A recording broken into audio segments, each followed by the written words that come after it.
உரிமைகளை மீட்க ஸ்டாலினின் குரல் என்ற தலைப்பில் திமுக சார்பில் தமிழகம் முழுவதும் பொதுக்கூட்டங்கள் நடைபெற்று வருகிறது. இது பற்றிய கூடுதல் தகவலை செய்தியாளர் ராமசுந்தரம் வழங்கிட கேட்கலாம்.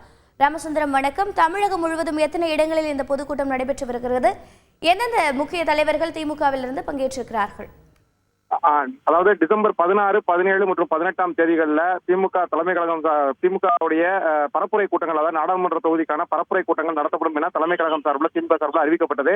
அதாவது வருகிற நாடாளுமன்ற தேர்தலில் பொதுமக்களிடம் மத்திய அரசின் அந்த 10 ஆண்டு கால தமிழக அரசுக்கு செய்த அந்த துரோகங்களை வெளியே எடுத்து உரைக்கும் வகையிலும் அதிமுக தற்போது தேர்தலுக்காக நடத்தப்படும் நாடகத்தை மக்களிடம் தெரிவிக்கும் வகையில் அந்த 40 நாடாளுமன்ற தொகுதிகளிலும், தமிழகம் புதுச்சேரி உட்பட 40 நாடாளுமன்ற தொகுதிகளிலும் திமுக சார்பில் பரப்புரை கூட்டங்கள் மேற்கொள்ளப்படும் என திமுக தலைமை கழகம் சார்பில் அறிவிக்கப்பட்டது. இந்த 16, 17, 18 ஆகிய 3 தினங்கள் நாடாளுமன்ற தொகுதி வாரியாக இந்த கூட்டங்கள் நடத்துவதற்கான ஏற்பாடு செய்யப்பட்டிருக்கிறது. முதல் நாளான இன்று மொத்தம் 11 நாடாளுமன்ற தொகுதிகளில் இந்த கூட்டம் நடைபெறுகிறது. அதாவது சிவகங்கையில திமுக அமைச்சர் ஐ பெரியசாமி, அதே போல நெல்லை மாவட்டத்தில் திமுகவுடைய எம்பியும் துணை பொதுச் செயலாளருமான கனிமொழி உள்ளிட்டோர் கலந்து கொள்கிறார்கள். மற்ற மாவட்டங்களில் அமைச்சர்கள், அதே போல தலைமை கழக மூத்த நிர்வாகிகள் உள்ளிட்டோர் கலந்து கொள்கிறார்கள். முதல் நாள் 11 நாடாளுமன்ற தொகுதிகளிலும், மற்ற நாட்கள்ல மீதமுள்ள நாடாளுமன்ற தொகுதிகளிலும் குறிப்பிடப்பட்ட யார் யார் கலந்து கொள்வார்கள் என ஏற்கனவே அறிக்கையில் குறிப்பிடப்பட்டு அறிவிப்பு வெளியிடப்பட்டது. அதன்படி இந்த கூட்டங்கள் நடைபெற்று வருகிறது.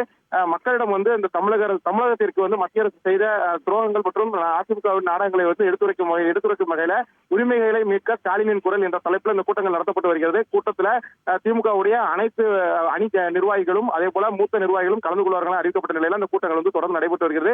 நெல்லை மாவட்டத்தையும் அதே போல இந்த கூட்டம் கேடிசி நகர் பகுதியில் தொடங்கி நடைபெற்று வருகிறது. இந்த கூட்டத்தில் திமுகவுடைய துணை பொதுச் செயலாளர் கனிமொழி கலந்துட்டு, அதே போல திமுகவுடைய மூத்த நிர்வாகிகள், முன்னாள் அமைச்சர்கள், முன்னாள் சட்டப்பேரவை தலைவர் உள்ளிட்டவர்களும் கலந்து கொண்டு இந்த கூட்டம் நடைபெற்று வருகிறது. தகவல்களை வழங்கியதற்கு நன்றி ராமசுந்தரம். செய்திகளை உடனுக்குடன் தெரிந்து கொள்ள உடனே சப்ஸ்கிரைப் பண்ணுங்க.